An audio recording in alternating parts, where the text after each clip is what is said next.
Hello student, welcome in master relative 4। मैं सुशील कुमार सिंह। आज के इस वीडियो में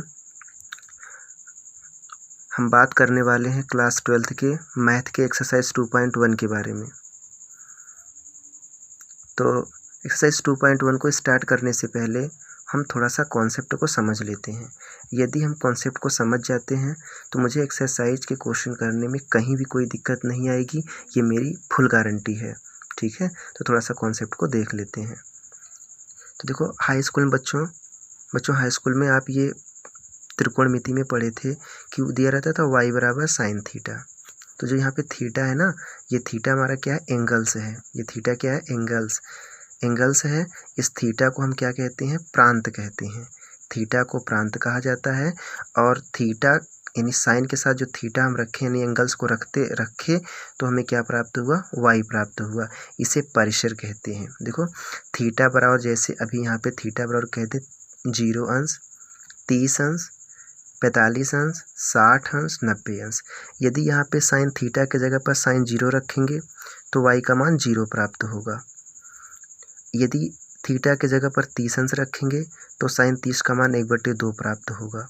यदि 45 अंश रखेंगे तो y का मान 1/2 प्राप्त होगा। यानी थीटा जो है ना, वो हमारा एंगल्स है, यानी क्या है, कोण है।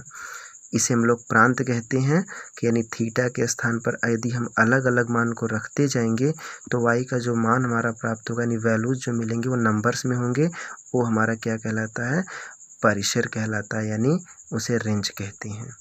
ठीक है, तो देखो, हमें जो अब यहाँ पे डिस्कस करना है वो है हमारा इनवर्स ट्रिग्नोमेट्री यानी प्रतिलोम त्रिकोणमिति फलन के बारे में। तो देखो, यहाँ पे जस्ट पूरा इसी का उल्टा यहाँ पे डिस्कस करेंगे।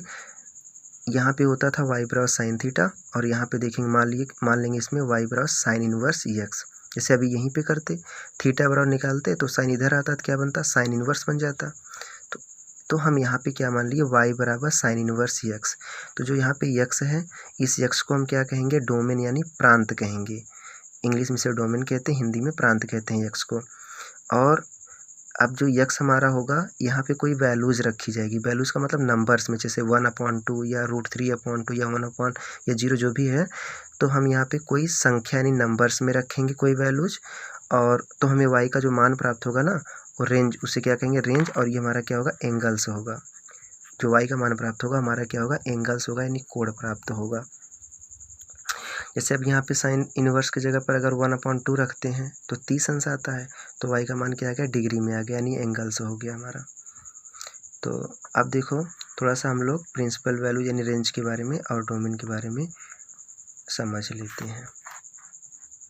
देखो, y बराबर साइन इनवर्स x दिया है, तो इसका जो डोमेन है प्रांत, वो -1, 1 होता है, -1, 1 के बीच होता है। और साथ साथ ये ब्रैकेट जो लगा हुआ है, इस ब्रैकेट का मतलब -1 और 1 भी इंक्लूड होता है। ठीक है, इसको छोड़ना नहीं है। अब देखो, इसका जो रेंज होगा, परिसर, वो क्या होता है, -π/2, π/2 के बीच की सारी वैल्यूज होंगे, सारे एंगल्स होंगे, लेकिन -π/2 और π/2 भी इसमें इंक्लूड होगा। क्यों इंक्लूड होगा, क्योंकि ये हमारा क्लोज ब्रैकेट लगा हुआ है। अब अगला दिया है y बराबर कॉस इनवर्स x।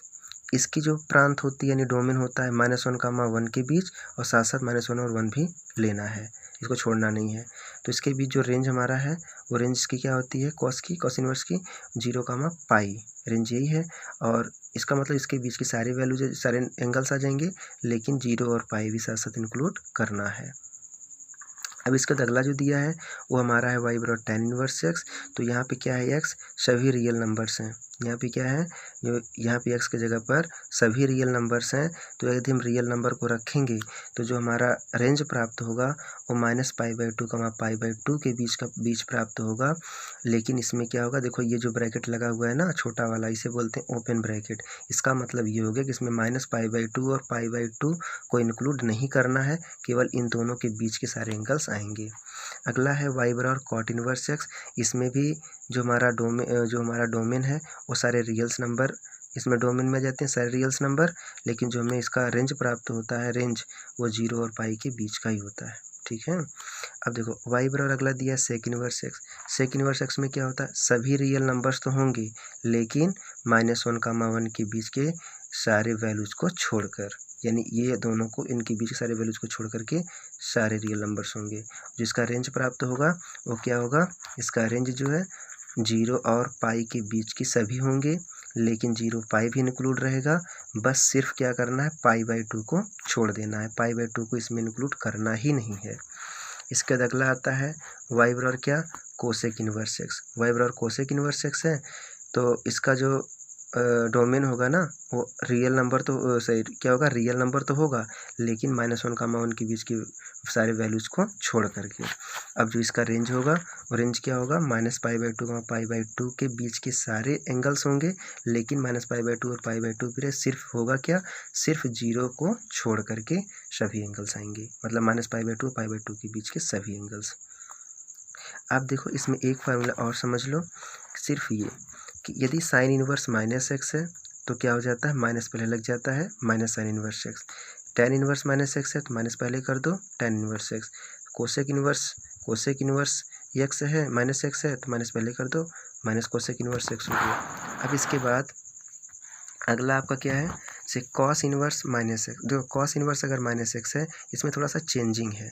बस चेंजेस क्या होते हैं कि बस इसमें पाई लगा देना है, बस माइनस तो कॉस इनवर्स होगा, लेकिन पहले क्या कर देना, पाई लगा देना है, इसको याद कर लीजिए। अगला कॉट इनवर्स -x है तो pi minus cot inverse x होगा, और सेक इनवर्स -x है तो pi minus sec inverse x। अब हम लोग एक्सरसाइज को देख लेते हैं, एक्सरसाइज 2.1 का जो क्वेश्चन दिया है ना, इसमें का निम्नलिखित के मुख्य मान ज्ञात कीजिए। क्या ज्ञात करना है, मुख्य मान यानी प्रिंसिपल वैल्यू ज्ञात करना है। तो पहला क्वेश्चन दिया है साइन इनवर्स -1/2। तो मान लो माना वाई बराबर साइन इनवर्स -1/2। अब बता दो साइन इनवर्स यदि -x रहता था तो माइनस क्या करते थे, पहले जाता था माइनस, तो यहाँ हो जाएगा माइनस साइन इनवर्स 1/2। देखो साइन इनवर्स 1/2 किसका मान होता है, वो होता है 30 अंश का। कितने का मान होता है, 30 का। तो 30 को अगर रेडियन में देखें तो पाई/6 होगा, तो वाई बराबर -पाई/2 पाई/6। और देखो बिलोंग्स इन क्या होगा, इसका जो हमारा रेंज होता है साइन इनवर्स का, वो क्या होता है -पाई/2 पाई/2 होता है ना, -पाई/2 और पाई/2 के बीच के होते हैं, साथ साथ ये भी होता है। तो जो हमारा ये -पाई/6 है, ये इन दोनों के बीच में आप बिलोंग करेगा। बिलोंग का मतलब ये होता है -पाई/6 जो हमारा है वो -पाई/2 और पाई/2 के बीच में कहीं पड़ेगा। दूसरा क्वेश्चन दिया है कॉस इनवर्स √3/2 है, तो वाई बराबर क्या होगा, कॉस इनवर्स √3/2। वाई बराबर क्या हो जाएगा, कॉस √3/2 किसकी वैल्यूज हैं, कौन से मतलब किस एंगल का है, तो देखो पाई/6। वाई बराबर क्या हो गया, पाई/6 का मान होता है ये। तो बिलोंग्स इन क्या होगा, इसका रेंज जो होता है 0 और पाई के बीच होता है, तो बता दो पाई/6 के बीच में आएगा, बिल्कुल आएगा। क्यों, क्योंकि पाई/6 का मतलब होता है ना 30 अंश, और 0 और पाई का मतलब क्या होता है, 0 और 180 के बीच में ही तो 30 पड़ेगा।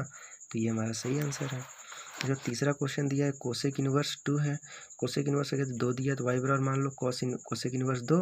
कोसेक इनवर्स 2 क्या होता है, 30 का मान होता है, तो वाई बराबर होगा पाई/6 का जो रेंज होता है वो 0 और पाई के बीच होता है, लेकिन पाई/2 को छोड़कर। ठीक।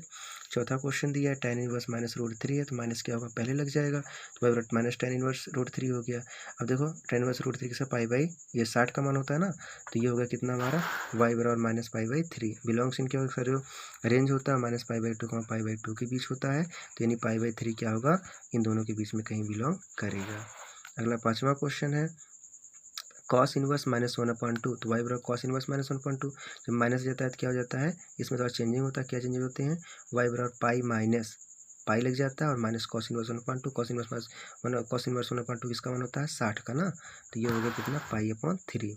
अब वाई बराबर हो गया, इसका एलसीएम ले लेंगे तो 3 एक नम 3 पाई माइनस 1 पाई, 3 में से 1 घटा 2 पाई/3 हो गया। बिलोंग्स इनका 0 पाई 0 पाई। देखो जो ये 2 पाई/3 का मतलब होता है 120 अंश, तो 120 क्या होगा, 0 और 180 के बीच में पड़ेगा। बिल्कुल हमारा आंसर सही है।